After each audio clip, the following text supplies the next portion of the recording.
I want to have a student, an undergraduate or a graduate student, simply write out what Schubert accomplished in the last 10 and a half months of 1828. Because he didn't live a full year. He died, what, November? November 19th? Right? If there's any composer that I want to have lived a little longer than his brave 31 years, it is Schubert. Because what he did in the last year is simply remarkable. There's only one other great artist of that ilk, and that's John Keats, the English poet, almost an exact contemporary of Schubert, who was born in 1795 and died at the age of 26 in Rome. He was buried in the Spanish cemetery.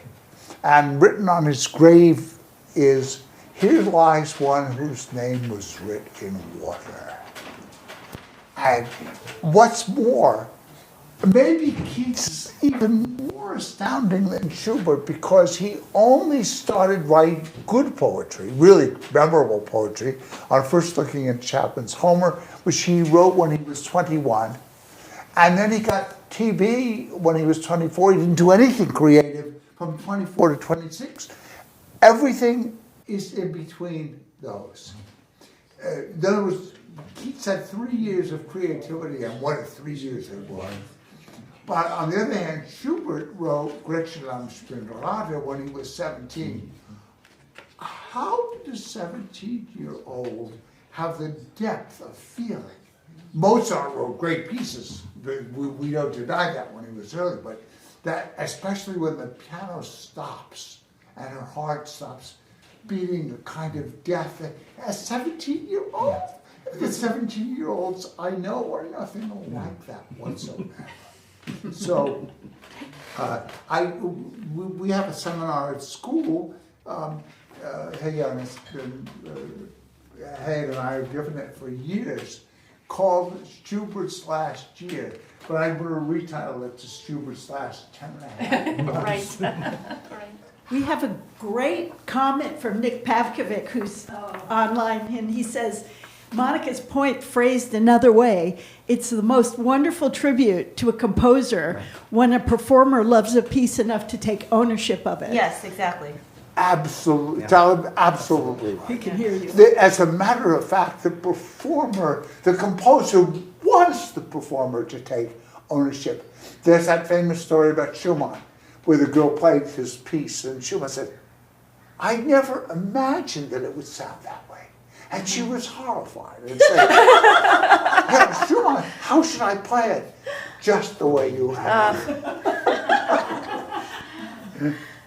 That's why I love going here. People play Schumann. You very rarely hear it played the same way twice by different performers.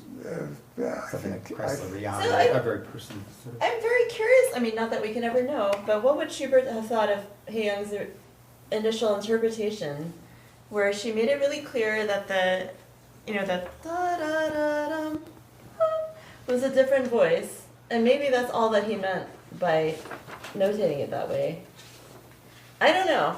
And, he would be probably shocked by the timbre of his piano, etc. So I don't know that it was wrong to pedal through, long story short. Yeah. I was amazed, I'm talking too much, but I was amazed at the references to the E-flat Mass, which I listened to the first half of yesterday. Just play that bass line at the opening. What we talked about the other day, the start of the E-flat, just the... Wow! Whoa! Now play the bass line of the Andante.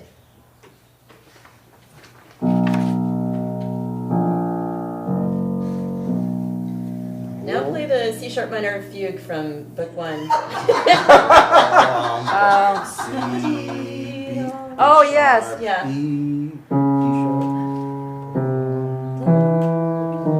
Schubert uses those four notes in the Dies Irae of that. And he does it in song. He's yeah. obsessed with those four notes. They come again and again. Yeah. No.